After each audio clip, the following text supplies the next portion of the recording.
foi uma montanha-russa, né? A gente viveu o céu e o inferno em um período curtíssimo de tempo. A gente criou uma empresa na época que estava se sustentando num hype de mercado que era claramente passageiro. A Lumix, antes de ser hoje uma empresa de pagamentos, né, com stable e tal, nosso primeiro movimento de mudança foi passar de ser uma empresa basicamente focada em NFT, como você falou, para ser uma empresa de tokenização. Caio Barbosa, co-CEO da Lumix, empresa que acabou de captar 3,4 milhões de dólares e quer liderar a adoção de stablecoins na América Latina. Eu não sei que ia ser um founder no bull market, eu sei que ia ser um founder no bear market. E um ponto de startup que é muito importante, assim, é, de fato, você não se apaixonar pelo produto, você se apaixonar pelo problema, né? Porque o produto você quebra e constrói de novo, o problema ele vai estar sempre ali, né? Stablecoin é o primeiro product market fit de cripto. Real.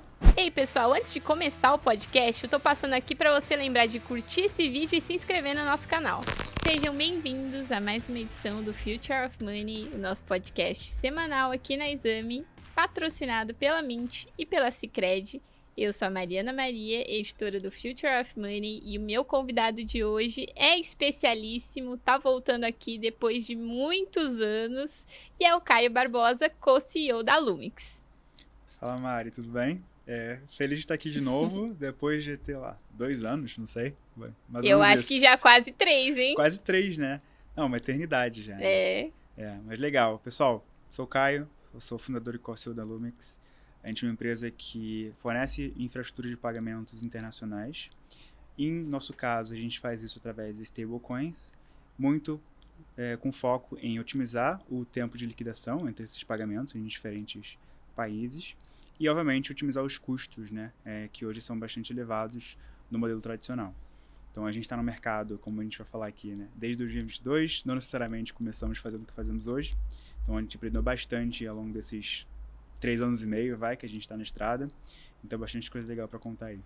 Muito bom, muito bom. Inclusive, quem nos acompanha há mais tempo ou que descer lá embaixo nos nossos primeiros vídeos aqui do canal, vai ver um Caio completamente diferente, novinho aqui, lá nos primórdios da Lumix, foi um dos nossos primeiros entrevistados. Então, muito bom ter você aqui de volta depois de todo esse tempo. E vamos falar, assim, de novidades, né? A Lumix passou ali por uma reformulação, né? Quem assistiu a nossa entrevista lá dos primórdios vai lembrar da gente falando sobre NFTs, né? Reserva, Meta, Coca-Cola. Então, desde o início já tinha ali trabalhos de destaque, mas agora com um outro foco. Então, primeiro, para quem não te conhece, Caio, eu acho que é super importante também a gente falar de onde que você veio, como que surgiu ali essa ideia de criar a Lumix, como você conheceu o blockchain, né? Acho que é uma pergunta clássica que a gente faz para todo mundo que vem aqui e que é também importante, né? Saber como que essa tecnologia ali surgiu na vida das pessoas, principalmente você que fundou ali a sua própria empresa com os seus sócios, obviamente. Então, vamos começar desde o começo. De onde você veio? Por que blockchain? Por que Lumix? E aí depois a gente fala mais sobre tudo que aconteceu depois disso. Legal, não, beleza. Então, como o sotaque já denuncia, eu sou do Rio. Eu, na verdade, sou criado no subúrbio do Rio, num lugar chamado Bangu, que, para quem conhece aí, é 1 hora e meia no centro da cidade, lá no Rio. Então, grande parte da minha vida eu passei por lá, assim, nunca fui, vamos colocar aqui, né, pobre, mas fui de classe média baixa, então, naturalmente, tinha bastante limitações ali dentro do possível. E aí, por conta disso, grande parte da minha vida foi direcionada para um fluxo mais padrão, né, no sentido de, cara, você vai estudar, no nosso caso, no subúrbio, tinha muito uma cabeça de fazer escola técnica, né, porque no ruim de tudo, pelo menos tu tem um emprego, talvez fazer faculdade, né? Era meio que essa a mentalidade. Então, no meu caso, eu naturalmente acabei indo por esse caminho. Então, inicialmente, minha carreira foi direcionada para uma escola técnica que, à época, foi a FATEC, né? Que é uma escola estadual lá do Rio. Daquelas que você faz prova, né? Para passar e para estudar. E eu fiz um curso de mecânica industrial. Então, na verdade, o meu ensino médio foi, sei lá, 70% aprendendo a fazer solda e 30% estudando matérias básicas. Então, obviamente, isso foi lá na frente, acabou sendo um problema quando eu pensei em vestibular. Mas logo, assim, desde pequeno eu nunca me vi muito naquele mundo. Sempre achei que, obviamente não no ponto de vista de soberba, né? Mas sempre sentia que o subúrbio era muito pequeno para mim. Então, eu sempre quis sair dali, assim, né? Sempre quis ser alguém, sempre quis ter minha própria jornada. Então, na escola eu já percebi que não era aquilo que eu queria, não queria, né, seguir aquele caminho de mecânica, mas eu achei que também talvez sair muito daquela rota, eu não tinha muita coragem. Então, eu decidi ir para o caminho de universidade, mas ainda naquele mundo, e optei por, então, seguir para engenharia e mecânica. Que na minha cabeça, né, seria uma coisa mais legal e tal. Cara, cheguei lá na engenharia mecânica, isso na Federal do Rio, na UFRJ. Logo eu vi que também nada a ver comigo. Quis sair, e aí por leve e por, como é que se fala? Livre, espontânea pressão familiar, eu acabei indo pro mundo jurídico, apesar de não ter ninguém da minha família do mundo jurídico. Mas minha mãe falou, cara, você vai largar direito, você vai largar a engenharia, você vai ter que ir para direito ou medicina. Medicina não tinha nota, eu fui para direito, também na Federal do Rio. Cara, mundo jurídico, história muito parecida com tudo que eu já contei, também não me encaixei naquele lugar, mas já estava ali e não ia fazer nem de novo, né? Só que coincidência do destino, durante a faculdade de Direito, eu conheci o mundo de startups, porque isso em 2017 para 2018, o mesmo boom que está tendo hoje em outras indústrias, naquele momento estava o boom das startups com base jurídica, as famosas legal techs. E eu conheci esse mundo e falei, pô, interessante, né? Tecnologia, pelo menos um negócio diferente aqui de ficar lendo matéria jurídica. Vou tentar me enfiar nessa indústria. Dito feito, comecei a trabalhar numa startup do setor. Na verdade, era uma startup com base jurídica, mas focada no setor imobiliário. Como analista nessa empresa, é uma empresa com base em AI, que fazia extração de dados de matrícula imobiliária. E aí eu me apaixonei pelo mundo de startups, né? E decidi que, de fato, eu ia seguir esse caminho. Ia me formar, obviamente, né, no mundo jurídico, ia largar a faculdade, mas já, paralelamente, comecei a trilhar meu caminho nesse mundo de startups. Migrei de carreira, então, novamente, me formei, mas antes de me formar, já comecei a trabalhar como UX designer, que para quem não conhece, é design de experiência do usuário, basicamente quem trabalha desenvolvendo interfaces e experiências das plataformas que vocês usam em casa, né? Então, pensando como é que vai ser a cor do botão, como vai ser as telas, como é que vai ser a jornada do usuário, então, é isso que eu fazia. Me apaixonei por esse mundo, né? Então meu background dentro do mundo de startups foi em produto design. E aí na última experiência profissional que eu tive, isso já em 2021, eu conheci o Gabriel, né? Gabriel Poverelli, que é hoje meu co-founder, né, e co-CEO lá na Lumix. O Gabriel, só um parênteses sobre ele, né? Eu tenho 28 anos, o Gabriel tem 34, ele tem um pouquinho mais rodado do que eu. Só que a carreira dele é mais linear, né? Então, a carreira dele foi basicamente 100% em tecnologia. Ele é programador desde os 15, 16 anos de idade. E, à época, ele era CTO de uma startup, há quase 8 anos. E aí, nisso, ele era um advisor dessa empresa que eu estava trabalhando. A gente virou brother super rápido, assim, né? Nos demos super bem. E, ao mesmo tempo, né, cripto, e aí se conecta com o blockchain na minha vida, cripto começou a aparecer no viés de investimento, né? Então, amigos meus começaram a falar sobre Bitcoin. Na época, né, tinha ali toda essa vertente dos NFTs, né? Os games NFT, E pessoas... você não achou isso esquisito? Você não pensou, nossa, isso aí é coisa de piramideiro? Cara, inicialmente eu achei que era, tá? Eu acho que todo mundo passa por essa fase. Aí depois você, pô, deixa eu botar aqui R$10, deixa eu botar R$100, deixa eu botar aqui R$500. Então você vai interagindo, aprendendo ali. Então eu comecei nesse processo, né? Só que, na verdade, o meu processo de onboarding em cripto, ele não foi o padrão, no sentido de que eu compro aqui Bitcoin, depois eu compro outras moedas, depois eu vou entrar em outras coisas, até chegar, por exemplo, no DeFi, né? Que seria o extremo da experiência que você já tem no mercado. Eu comecei direto no DeFi. Meu Deus. Porque lá atrás, naquele momento, né, justamente aquele momento de mercado, a gente estava naquele boom, né, do metaverso, dos NFTs, dos games NFT. Então, eu, por sempre gostar de jogos, né, acabei me interessando por esses games e comecei, na verdade, a investir em cripto através dos games NFT e, assim, aprendendo o que era aquele mundo, né.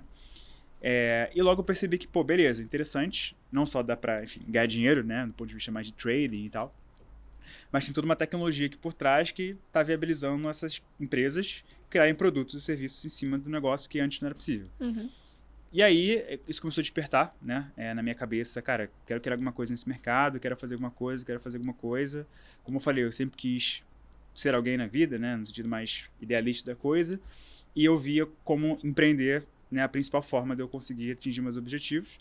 O Gabriel também, novamente, já estava há quase 8 anos na mesma empresa, queria novos desafios.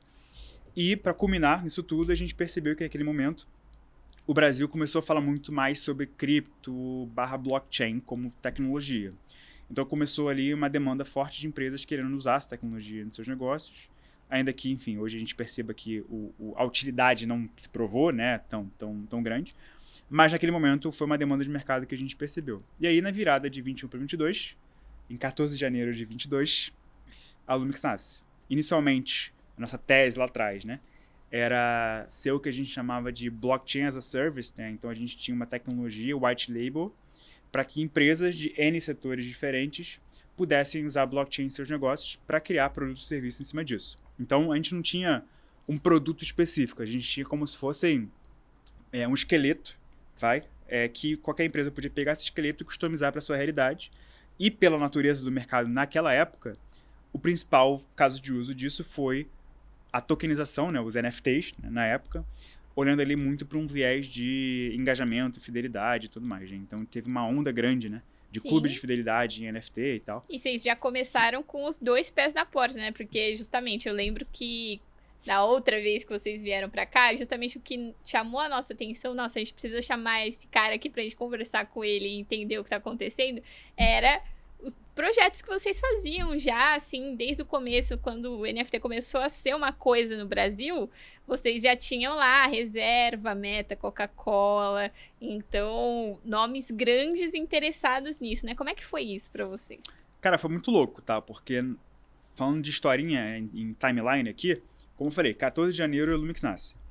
E a Lumix nasce com eu, Gabriel, Bruno Leão, e Nicolau e Michel. Né? São as 5 pessoas ali que, em momentos diferentes, mas todas elas que estavam ali naquele comecinho, né? Ah, e o Ercílio também entrou. São 6 pessoas que estavam ali naquele comecinho ali. E, cara, eram 6 pessoas, sendo muito honesto, 6 moleques, né? Eu, particularmente, acabei de falar. Você tinha quantos anos? Cara, em 2022 eu sou de 97, né? 3 anos a menos, eu tinha 24 a 25. Então, 6 moleques naquele momento. Eu acabei de falar, não passei por empresa grande, né? Eu passei por startup, minha vida foi startup e tal. O Gabriel, sim, teve experiência em empresa grande, mas majoritariamente nenhum de nós, com exceção do Michel e do Gabriel, nenhum teve experiência em grandes enterprises. E aí, naquele momento, a gente se viu, pô, beleza, a gente tá no mercado novo, a demanda era bizarra, porque teve, querendo ou não, um hype ali da indústria. Então, muitas empresas querendo se posicionar nesse mercado. E a gente se viu, assim, tendo acesso a pessoas e lugares que a gente nunca imaginava, principalmente na velocidade que foi. Falando com o CEO de grandes empresas e tal, e aquela coisa, todo mundo recebendo a gente de braços abertos. Falei, nossa, que legal, interessante esse negócio. E foi isso. Então, a Lumix nasceu 14 de janeiro, novamente.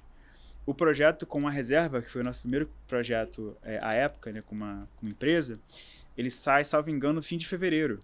Então, a gente está falando de uma empresa de 1 ano e meio de vida com um projeto da magnitude que foi para aquela época. Né?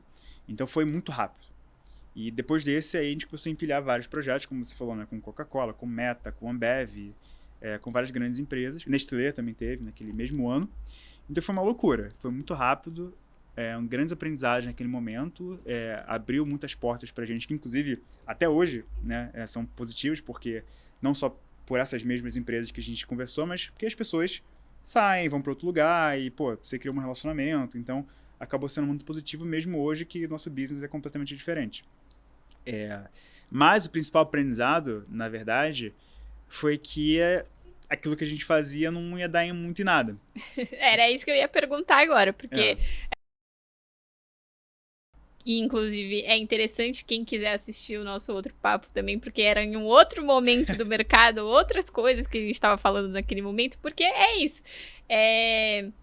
Todas as empresas estavam querendo fazer NFTs. O que se falava, a narrativa do mercado era que NFTs era o futuro, itens digitais, tinha toda aquela coisa de digital, né? Combina o físico com o digital, que Lógico, tem o seu valor, né? Não vamos também falar que não, mas quando a gente pula agora para 2025, a gente está em um cenário completamente diferente do mercado, não só de cripto, blockchain, de tecnologia mesmo, né? Já não se enxerga mais tanto valor nesse tipo de item digital do que naquela época. E aí, para vocês que nasceram nesse momento em que só se sabia fazer isso. Então, vocês construíram a empresa baseado ali em uma questão ali que a gente pode chamar de hype do mercado. Então, como é que foi para vocês depois entender que não daria para sustentar uma empresa inteira só falando disso, só fazendo isso e se reinventar também? Porque agora a gente está aqui, te trouxe aqui justamente para me contar como que foi essa mudança? Cara, foi uma loucura. Novamente, foi uma montanha-russa, né? A gente viveu o céu e o inferno em um período curtíssimo de tempo. Porque, eu acabei de falar, 1 ano e meio de vida a gente tava fazendo um baita no projeto, logo veio, cara... E fora os projetos que quase foram, né? Que eu nem posso falar, mas que eram coisas, assim, astronômicas pra época. Mas, ao mesmo tempo, logo a gente sofreu na pele justamente isso que você falou, né? A gente criou uma empresa na época que estava se sustentando num hype de mercado que era claramente passageiro, né? Que hoje é fácil falar, né? Hoje é fácil perceber, mas na época a gente estava muito imerso naquilo. Então, pra gente, a gente começou a perceber através de alguns fatores, tá? O primeiro deles, que não necessariamente é um resultado específico que você visualiza no número, mas a gente já começou a perceber ao longo dos meses subsequentes uma redução na demanda de oportunidades que vinham e tudo mais. Obviamente, os fatores macroeconômicos impactaram também. Então, a guerra da Rússia com a Ucrânia fez o mercado cripto cair muito. E aí, é toda uma curva, né, de aquele clássico gráfico de fear and greed, né? O mercado passou aí mais pro fear do que o greed. E você vê, o mercado tá com medo, o mercado tá retraindo, as pessoas e as empresas estão... Tiveram até outros acontecimentos que também colaboraram para jogar ali a pá de terra em cima, né? Total. Queda da FTX e tudo mais, então... Foram vários fatores, né? Então a gente já começou a perceber e, obviamente, quando começou a doer o bolso, você fala, cara, isso aqui não tá dando mais certo, a gente tem que se reinventar. Nesse meio tempo, a gente acabou se aproximando do BTG, né? Naquele momento, na virada de 22 para 23, quando a gente fez o primeiro movimento de pivotar. Então, na verdade, a Lumix, antes de ser hoje uma empresa de pagamentos, né, com stable e tal, nosso primeiro movimento de mudança foi passar de ser uma empresa basicamente focada em NFT, como você falou, para ser uma empresa de tokenização. E aí, tokenizando instrumentos financeiros e não financeiros, então a gente chegou a tokenizar, cara, crédito de carbono, token de clube, imóvel, cara, vários tipos de ativos assim, e a gente foi um primeiro movimento em direção a uma nova visão de mercado. E nesse movimento foi justamente quando a gente atraiu o interesse do BTG, fizemos projetos juntos, inclusive. Sim, e isso acabou culminando... Fizeram uma rodada pré-seed lá que tiveram um investimento do BTG antes ali da captação que a gente vai falar mais pra frente, certo? Exato. Então tudo isso culminou no investimento, que foi ali em abril de 2023, para ser mais exato, do BTG na gente, né? Através da área de ativos digitais. E dali pra frente foi quando a gente fez novamente a primeira pivotada, né? A primeira mudança de tese e tal.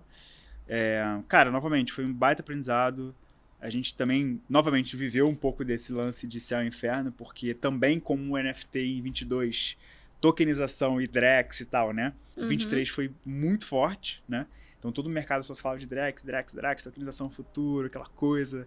O mercado vai não sei quantos trilhões, aquelas coisas sempre acontecem. Né? E novamente a gente conseguiu surfar uma onda muito legal, com projetos muito legais também, com grandes empresas. Mas novamente a gente percebeu que... E a tokenização foi diferente de NFT, tá? Porque... Na tokenização, não é que a gente... obviamente teve uma questão de hype que ajudou no momento, mas não é que a gente não acreditava na tese. Mas a tokenização não está acontecendo tão rápido quanto o mercado esperava. Pelo menos as previsões que todo mundo na indústria se conversava. Então, para uma startup sobreviver durante anos sem uma indústria que está fervendo, que tem muita oportunidade, que, sendo muito honesto, tem muito dinheiro a ser feito... cara, muito difícil, né? Uhum. Então, Eu ou acho que você... o ponto também não é só sobre a ideia brilhante, o modelo de negócio incrível, né? É também sobre sobreviver no mercado, né? Acho que é isso que você está falando um pouco aqui. Com certeza, sim. É engraçado, porque agora a gente está, pela primeira vez, realmente vivendo o momento de estar no timing certo, no mercado certo, com o Uhum. produto 100% certo, e ainda tá no hype, para completar. Porque todos esses momentos, apesar de, obviamente, né, a gente ter surfado alguma onda, algum fator não estava alinhado, Uhum. entendeu? Então eu brinco, eu não sei que ia ser um founder no bull market, eu sei que ia ser um founder no bear market. Isso Mas é acho que bom. faz parte também, né? Acho que o ponto sobre startup, e aí até voltando um pouco que você falou, que você se identificou muito com esse mercado de startups lá no comecinho, quando você era mais jovem, acho que é um pouco sobre isso também, né? Saber que você não vai estar numa empresa consolidada ali, você vai ter que passar por esses momentos para provar ali que a sua empresa é uma empresa que tem potencial para crescer. Sim. Né? E aí é isso que a gente vai falar um pouco agora também, agora entrando um pouco no setor de stablecoins, que você comentou que tem potencial, tá no hype, tá todo mundo falando sobre isso, todas as empresas querem fazer negócios ali envolvendo stablecoins, principalmente na área de pagamentos. Então, como que surgiu agora essa Lumix 3.0? Cara, a gente tava nesse momento, né, da Lumix tokenizadora, vamos colocar aqui. E a gente juntou dois fatores ali para tomar uma decisão de fato, mudar novamente a rota. Cara, e um ponto de startup que é muito importante, assim, é, de fato, você não se apaixonar pelo produto. Você se apaixonar pelo problema, né? Porque o produto você quebra e constrói de novo. O problema ele vai estar sempre ali, né? Então a gente nunca teve muito apego aos produtos que a gente criou. Isso é bom. Porque você consegue mudar e ser resiliente e sobreviver até chegar no momento que a gente está agora. Imagina, se a gente tivesse ficado completamente apaixonado por NFT em 2022. Se não for NFT eu não faço. Sim. Cara, sabe lá onde eu estaria agora, né? A gente não estaria vivendo esse momento maravilhoso que a gente está vivendo. Então, dado esse contexto, a gente, novamente, percebeu que o business estava andando mais lento do que a gente esperava, porque essa agenda de tokenização vai acontecer com certeza com força, mas acho que vai demorar alguns anos ainda para acontecer. E quem está agora com certeza vai surfar muito a onda lá na frente, mas a gente queria se movimentar um pouquinho mais rápido. E o segundo ponto foi justamente entender que não só a gente estava sofrendo com isso, mas e ser parte do ecossistema é bom por conta disso. Cara, eu sou muito exposto, né? Eu tô sempre viajando, sempre conversando com muita gente. E a gente já via o que vinha acontecendo lá fora, principalmente nesse movimento, né, de adoção cada vez mais forte, países, né, subdesenvolvidos cada vez mais, né, no varejo, né, as pessoas físicas indo atrás de stablecoins para se dolarizar e fugir, né, se proteger de inflação. No institucional, cada vez mais empresas falando de stablecoin, aquisições acontecendo lá fora, como foi a Stripe com a Bridge. Então, vários fatores nos levaram a crer que, cara, se a gente tiver que se movimentar para alguma outra tese e tentar alguma outra coisa, essa coisa vai ser stablecoin e vai ser pagamentos. E, dito e feito, né, a gente realmente pegou tudo que a gente construiu, falou, quer saber? Tudo isso aqui que a gente fez é muito legal, muito bonito, mas vai jogar fora e vai fazer tudo de novo. Certo. E foi o que a gente fez. Mas já teve a experiência de tudo que vocês já tinham feito. Exato. Então, assim, muita da... Brincadeiras à parte, assim, não é que a gente jogou tudo fora. Mas a gente readaptou o produto. Mas muita tecnologia e infraestrutura que a gente construiu nesses anos todos, a gente usa até hoje, né? E dado todos os problemas que a gente já passou e tal, cara, isso traz uma maturidade tecnológica pra gente muito relevante, né? E ajuda bastante a gente hoje nos problemas que a gente passa hoje. Então, dado esse contexto, né, a gente fez esse movimento do ano passado para cá, né? A gente buscou ficar um pouco mais... Não low profile, tá? Mas a gente buscou ter uma estratégia um pouco diferente e tentar comer um pouco mais pelas beiradas, né, nos últimos meses, principalmente. Dado porque sabe que o mercado está crescendo muito, está bombando, a gente sabe, mas a regulação não está por vir, então a gente tem muita preocupação em relação ao compliance. Então a gente buscou realmente estar só com clientes que a gente enxerga que realmente vão estar aqui nos próximos anos. Então, hoje a gente basicamente atende somente em entidades reguladas, salvo alguma outra exceção. E o que a gente faz hoje, né, basicamente é ofertar uma tecnologia que viabiliza empresas, né, a otimizar os fluxos financeiros internacionais através de stablecoins. Então, o que a gente faz na prática é hoje ofertar três principais capabilities, né? Três principais funcionalidades. O que a gente chama de pay-in, que é a coleta de pagamento em moeda local e a liquidação em stablecoin, tanto para entidades locais quanto para entidades globais. Então, uma empresa, por exemplo, sei lá, da Alemanha, quer receber um pagamento de um cliente no Brasil. Ele pode usar a tecnologia da Lumix para coletar um pagamento em reais via Pix e a gente liquida, né, essa operação em stablecoin para essa empresa na Alemanha. A gente faz também o fluxo inverso, que é o que a gente chama de payout, em que, mesmo exemplo, a empresa na Alemanha agora quer pagar alguém no Brasil.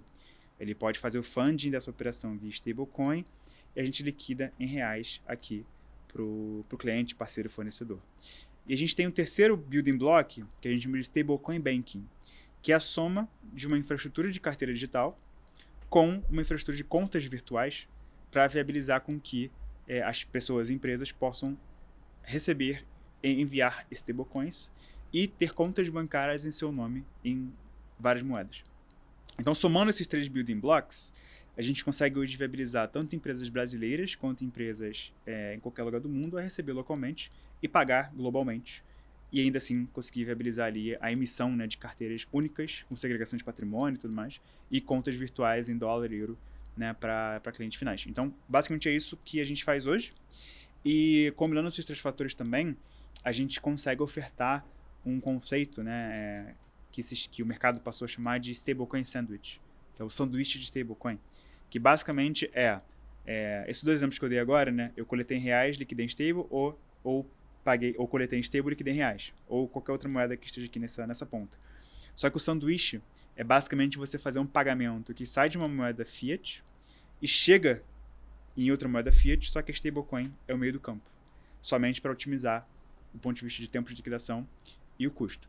Então, nesse sentido, a gente consegue viabilizar tanto a coleta e o payout em moeda local, mas também o sanduíche completo. Alguém pagando em reais e querendo receber em euro, por exemplo, só que usando a stablecoin como meio de campo. Então, sim, acho até porque a gente já falou muito de stablecoin aqui no podcast do Future of Money, né? A gente já teve inúmeros convidados aqui falando sobre isso e é, assim, unânime o quanto todo mundo fala que realmente, assim, stablecoin, ele é um caso de uso muito importante para adoção de cripto e blockchain ali no mainstream. Porque acho que você falando um pouco sobre isso das transações, do sanduíche e tudo mais, acho que é um pouco sobre isso. Às vezes, as instituições financeiras ou os usuários finais não querem usar cripto. Porque, sei lá, não está interessado, não quer ter um Bitcoin ali, não quer usar essa tecnologia. Ponto. Mas precisa ter uma transação ali facilitada. E quer que saia em dinheiro fiduciário, né? O real, o dólar aí que a gente usa. E chegue lá também nesse formato. Mas, no meio disso, hoje em dia a gente tem uma burocracia gigantesca, né? Então, quero que você me conte um pouco mais sobre como vocês querem solucionar ali, trazer casos de uso que vão melhorar a forma como o dinheiro é transacionado mesmo ao redor do mundo. Sim, a gente brinca que o que a gente faz é viabilizar com que a movimentação de dinheiro seja tão fácil como mandar uma mensagem no WhatsApp, né? Então, basicamente, obviamente, é mais complexo que isso, né? Mas a gente tenta. Você que diz, né? Porque vocês que estão lá nos bastidores resolvendo tudo para quem tá usando, né? Pois é, exatamente. Então, a gente sabe que behind the scenes é mais difícil, mas o que a gente quer que nossos clientes visualizem é essa facilidade. Uhum. Mas, dado esse contexto, a gente... Então, hoje em dia, né, para você mandar dinheiro para fora, fazer pagamentos internacionais, você usa ali, salvo algumas exceções, você usa majoritariamente a rede do SWIFT, né? Que é uma rede que foi construída há bastante tempo, né? Que, obviamente, funciona, né? São movimentados bilhões, trilhões de dólares pelo SWIFT. Só que é uma rede que é legado já, né? Então, ela não é tão eficiente quanto a gente que está mais acostumado com o mundo cripto espera. Então, para você mandar um dinheiro, dependendo da origem ou destino e das moedas que você está falando, pode levar de 1 a 3, até 5 dias para que o dinheiro chegue onde ele tem que chegar. E, cara, para alguns casos de uso, tudo bem, né? Não tem nenhum problema. Mas para a maioria dos casos de uso, um dia a mais é um dia a menos sem dinheiro no caixa, né? Ou então, no fluxo de importação ou exportação, cara, se tiver algum problema no fluxo de recebimento de pagamento, você pode impactar liberação de produto na alfândega, num porto, se for um produto perecível, se for, sei lá, de carne, por exemplo, você pode ter algum tipo de problema de estragar a carne se o pagamento não for feito o suficiente, não conseguir liberação. Então, tem várias questões que o simples fato de o dinheiro demorar para chegar impacta. Então, a stablecoin, inicialmente, ela vem justamente para conseguir fazer com que tanto a movimentação de mensagem, ou seja, de informação, quanto a transferência de dinheiro, valor monetário, seja feita, primeiramente, no mesmo momento, né, junto, e que seja praticamente instantâneo, né? Então, obviamente, o instantâneo tem um disclaimer, né, porque depende do contexto. Quando a gente pensa em uma transação somente em stablecoin, então, que foi o exemplo que eu dei aqui, né, coletei em BRL, converti para uma stablecoin e fiz o pagamento em stablecoin, ou seja, o beneficiário final dessa transação recebeu o pagamento em stablecoin, aí beleza, aí a gente consegue falar sobre praticamente instantâneo, principalmente saindo de BRL que a gente tem Pix, né? Que não é a mesma coisa que com outros sistemas financeiros, mas vamos falar de Brasil. Você teria sim um pagamento quase que instantâneo. Porém, se você precisa receber em Fiat lá na outra ponta, que foi o exemplo que a gente deu aqui, quase agora, de BRL e liquidar em euro, você está sujeito ao tempo, né, a eficiência do sistema financeiro do país de destino. No caso da União Europeia, né, você tem a SEPA, né, que é um sistema financeiro que é praticamente real-time também. Então, em tese, você poderia dizer que sim, você pode fazer um pagamento do Brasil para a Alemanha em até meia hora, 15 minutos, né, porque você está lidando com dois sistemas de pagamento locais que têm o quesito do real-time, né? Então, nesse fluxo, o que acontece é, ao invés de eu fazer uma transação via SWIFT, eu faço o sanduíche de stablecoin, que nada mais é do que pego o rail local da origem e faço a coleta de moeda fiduciária, no caso do BRL, troco essa moeda fiduciária por uma stablecoin, tá? Aí a stablecoin que for mais eficiente, já pensando na moeda de destino, né?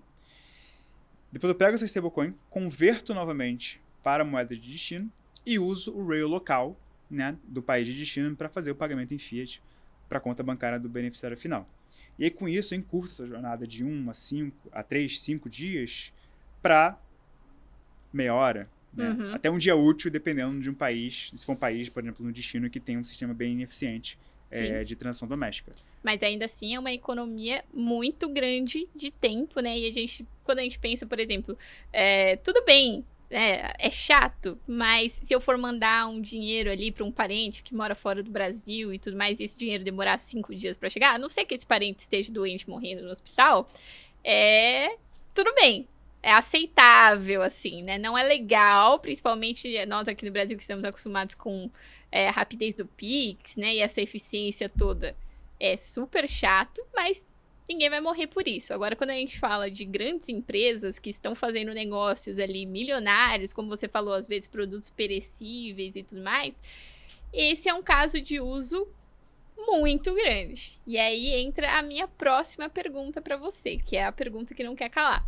Por que você acha que stablecoins dessa vez vai ser diferente, né? Vocês já tentaram ali com outros temas que tiveram ali o seu valor em determinados momentos, mas esse momento de mercado passou para eles. Por que com stablecoins isso não vai acontecer, né? Qual foi o potencial que vocês enxergaram nessa tecnologia para investir agora e oferecer produtos focados nisso?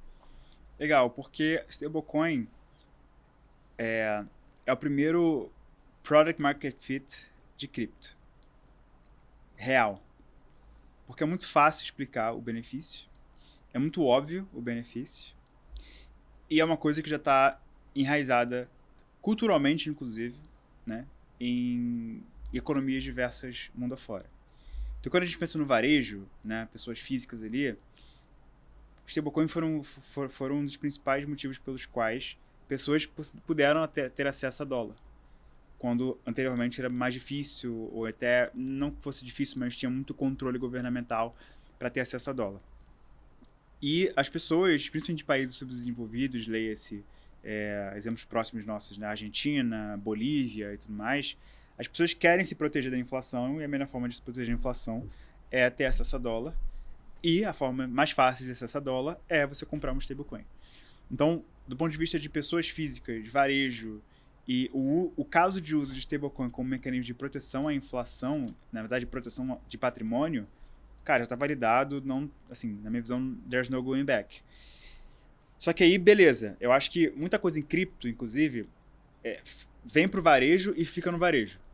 Como foi o ponto dos NFTs, que apesar de, obviamente, Sim. empresas fizeram, mas quem comprava as NFTs eram pessoas físicas. Cripto foi uma classe de ativos completamente varejo até pouquíssimo tempo atrás, até a entrada dos investidores institucionais, ETFs. Exato, exatamente. Então, a indústria ainda olhava para stablecoin, o negócio aqui que pessoas físicas vão chegar ali, vão comprar, ou então vou usar para trading, mas não vai ser um negócio que vai ser usado como um produto no dia a dia do institucional. Quando as empresas perceberam que não só poderiam também, assim como pessoas físicas, né, usar a stablecoin para suas tesourarias, mas também poderiam usar isso como mecanismo de liquidação de pagamentos, aí o jogo mudou.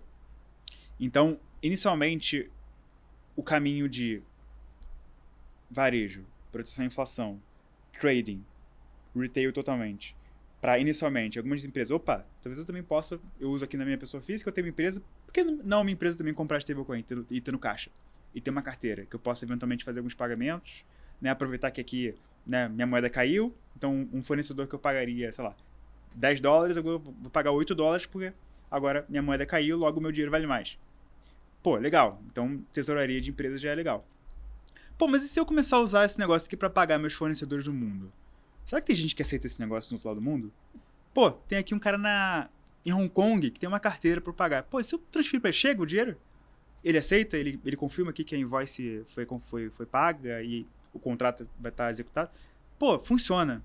Então, pouco a pouco, né, a indústria foi percebendo isso. E a gente, justamente aí respondendo a sua pergunta, por que a gente acha que dessa vez vai ser diferente? Porque já foi diferente.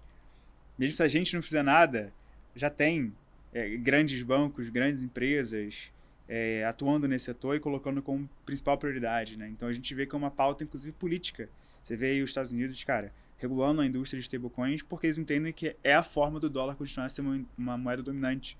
Então acho que é muito maior do que nós, né? Eu acho que é um negócio que já não é que chegou, vai ficar, ele já ficou, já está aí e vai continuar crescendo cada vez mais e a gente tá aqui para aproveitar essa oportunidade e, graças a Deus, estamos aproveitando muito bem, né? Muita coisa legal acontecendo, muitos clientes, grandes empresas e agora uma nova fase com a captação recente. Certo, muito bom. E agora eu quero saber, então, como exatamente que vocês estão aproveitando essa oportunidade? Porque a gente falou muito sobre o cenário do mercado de stablecoins e como isso pode se destacar ali entre até as instituições tradicionais, que às vezes não entrariam em cripto se fosse uma outra coisa, mas que veem nisso como uma forma de otimização do que a gente já tem. Então, nesse sentido, a gente vê muita empresa querendo oferecer serviços com stablecoins ou desenvolver os próprios. Então, como que vocês se encaixam nesse mar que, como eu falei, aqui no podcast mesmo, já vieram muitos convidados falar sobre isso e sobre como as empresas deles estão explorando esse novo mercado. Então, como que vocês vão se destacar nesse meio todo?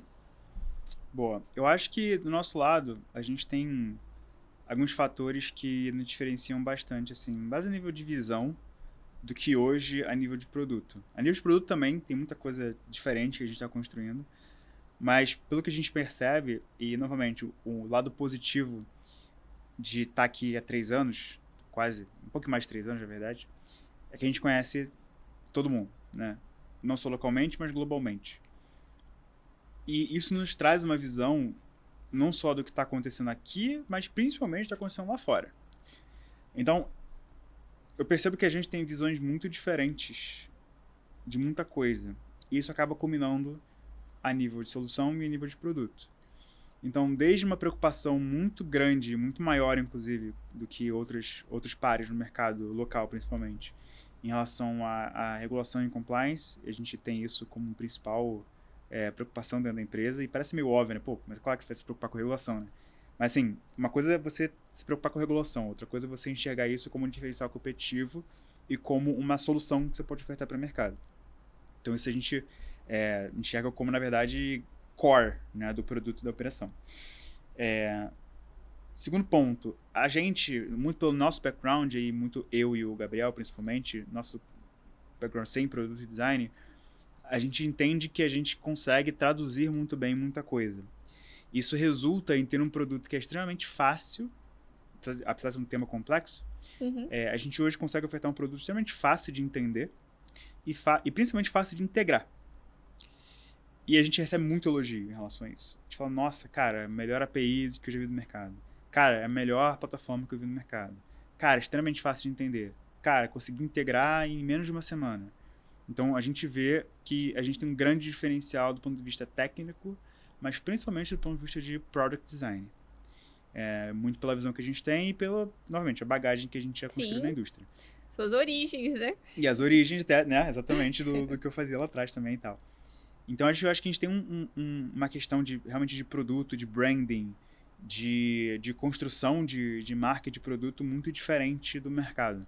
Né? O pessoal até brinca que a gente parece que é onipresente, né? Porque a nossa marca realmente, a verdade é que muita gente acha que a gente é muito maior que a gente é. E isso é bom. Mostra que a gente está fazendo um trabalho legal e mostra que a gente realmente está se destacando. Então, acho que esses são os principais pontos, né, que a gente vê hoje em dia. Óbvio, conforme a indústria vai amadurecendo e a gente também vai crescendo, que querendo ou não, a gente está num momento muito bom de empresa, com grandes clientes e tudo mais, mas nós ainda somos uma empresa early stage, né, quando você compara a jornada, né, de uma empresa. Então, obviamente que daqui a 6 meses, se eu voltasse aqui, a Lumix seria uma outra empresa de novo, na mesma tese, mas com outros produtos, com, né, uma robustez muito maior. Então, eu acho que nos próximos 6, 12 meses a gente vai ver uma diferenciação muito grande no mercado, porque hoje, como você mesmo falou, se você não olhar no detalhe, se olhar assim no surface level, parece que todo mundo faz a mesma coisa, né? E de fato, em certo ponto faz, tá? Só que pra gente que tá mergulhado nesse negócio, a gente já vê exatamente qual o diferencial de cada um. Pra onde cada um tá indo? Um tá indo mais pro varejo. Então, apesar de ser um competidor da Lumix, ele tá focando em clientes de varejo. Outros estão indo numa linha parecida com a nossa, que é mais no B2B, altos tickets, mais complexidade, mas também mais volume. Outros estão indo mais para um caminho de ser somente um back-end, somente API. Outros não, cara. Estão também ofertando solução para times operacionais e financeiros de corporações, para tesourarias. Então, acho que esse cenário competitivo ele vai mudar muito nos próximos 6, 12 meses. Não necessariamente porque as empresas pivotaram, mas porque meio que cada um vai começar a focar em um nicho, uma vertical, ou um caso de uso específico, que tem mais, conhecimento, expertise, ou então que encontrou ali um ouro e quer focar naquilo e decidir como estratégico, sabe? Acho que é mais ou menos assim que eu vejo hoje o cenário competitivo. E a gente tem uma vantagem grande hoje no mercado que nós hoje somos a única empresa do setor que tem um grande banco, né? Como sócio, isso traz pra gente vários benefícios. Sim. Então a gente enxerga também como um grande fator aí. Sim, com certeza. E além disso, você citou duas coisas que eu achei importante destacar também, que é essa questão da usabilidade em cripto e a questão regulatória, né? Porque acho que foram, assim, duas das principais dores de cripto no Brasil e que posso dizer ali que limitavam um pouco a adoção da tecnologia, né? Porque é aquela coisa, tipo, muito difícil de usar, não sei como é que eu vou integrar isso. Se eu sou uma empresa e eu quero integrar isso, eu vou ter que contratar um pessoal específico para adaptar isso na minha empresa, mas eu não quero fazer isso e tudo mais. E aí toda a questão regulatória, tem coisas que às vezes não sabe se pode fazer, como que vai fazer, e que vem avançando também, não só dentro de Lumix, mas fora, né, aqui no Legislativo Brasileiro também. Então, passando por isso, a gente também tem uma notícia aí agora recentemente que saiu na Exame, então quem acompanha as nossas matérias também já está sabendo, né? Vocês fizeram uma rodada de investimentos que eles chamam de seed, né? Que faz parte ali do caminhozinho que uma startup precisa percorrer para virar uma empresa de gente grande. Então, quero que você me conte um pouco sobre isso. Foi uma captação ali bem significativa, né? Se eu não me engano, foi 3,4 milhões de dólares. Então, como que funcionou essa captação? Teve ali também investidores importantes que eu vou deixar você contar. Mas, enfim, conta tudo aí pra gente. Legal, então, dando um passinho para trás, né? Como a gente falou quase agora, né? Uhum. A gente, em 2023, recebeu um aporte do BTG. que foi o que a gente chama de pré-seed, né? Sim. Que é o que você falou, né? É a jornada ali da startup, inicialmente foram investidores anjo. Quem tá ouvindo nem precisa ficar preocupado em entender Exato. isso. Basicamente, é os passos que uma startup tem que percorrer, certo? Exato. Às vezes você consegue pular etapas, no nosso caso, até então a gente seguiu o beabá ali, o arroz com feijão, né? Então a gente começou com investidores anjo, depois veio o pré-seed com o BTG, e agora, como você falou, né, a gente anunciou semana passada o nosso investimento seed, que, como você falou, foi um investimento de 3,4 milhões de dólares. Foi uma rodada que foi co-liderada, né? Então, foram 2 fundos que lideraram esse investimento, um fundo local e um fundo global. O fundo local é um fundo chamado Indicator Capital, que ele é baseado aqui em São Paulo, mas também tem um braço no Vale do Silício, que é um fundo muito focado em tecnologias emergentes, como IoT, AI, e recentemente também vem explorando muita tese de blockchain. Eles são um fundo bem legal, porque ele é composto, né, os sócios, né, do fundo têm um background bem legal em mercado financeiro, em corporações, e os sócios, né, os LPs, né, que são os investidores que investem no fundo, mas também são corporações, né, então eles abrem muitas portas pra gente e tudo mais. E o fundo global é um fundo chamado CMT Digital, CMT, que é um fundo 100% focado em criptos, em ativos digitais. É um fundo baseado em Chicago, com um braço em Singapura, que tem um track record super legal. Então, os caras botaram dinheiro em a maioria das principais empresas que a gente conhece hoje, do mundo de cripto. Então, botaram dinheiro na Circle, botaram dinheiro na Coinbase, Falcon X, BitGo. Então, uma galera bem boa, assim, com bastante know-how da indústria e com muita abertura também, globalmente falando. Então, foi uma rodada que ambos co-lideraram e a gente teve a participação de empresas e outros fundos que são super legais, que super agregam com o momento que a gente está. Então, como fundos, a gente teve a participação da Honey Island, que é um fundo baseado em Curitiba, mas que é um fundo criado pelos founders do eBanks, que também é uma empresa que, né, trabalha com pagamentos internacionais, então tem tudo a ver.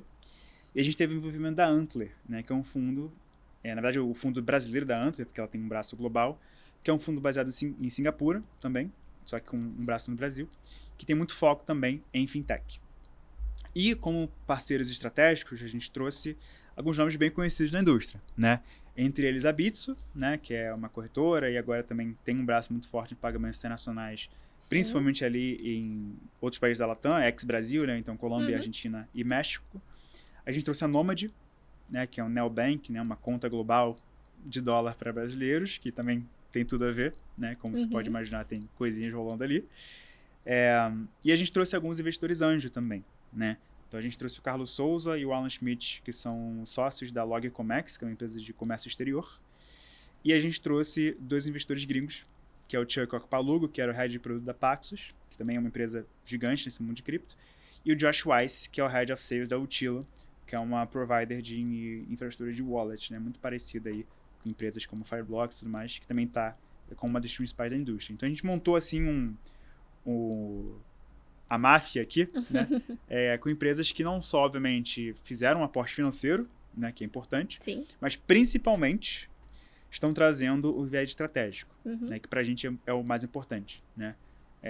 Então, a gente está super animado com esse momento que a gente está passando, porque com esses parceiros, obviamente, com os recursos que a gente tem, a gente consegue não só se alavancar, né, junto e com os nossos parceiros, mas com capital. Nosso principal foco é justamente essa expansão, né, principalmente pensando em estrutura e regulação. Então, olhando muito para a regulação a nível Brasil, porque dependendo da categoria que a gente vai seguir, e a gente já sabe qual que vai seguir, a gente tem ali um capital mínimo regulatório, tem os custos, né, de estrutura, custos tributários, a gente tem estrutura fora do Brasil, que também é regulada. Então, basicamente o foco dessa rodada é o que eu brinco, é boring stuff, é coisa chata. É regulação e compliance. E o que sobrar... Tem que ter, né? Sem isso, assim, empresa de pagamento tem tecnologia, mas a verdade é que o grosso é regulatório e compliance, né? Então, é isso. Então, o grande foco é esse, para essa expansão que a gente está tendo agora.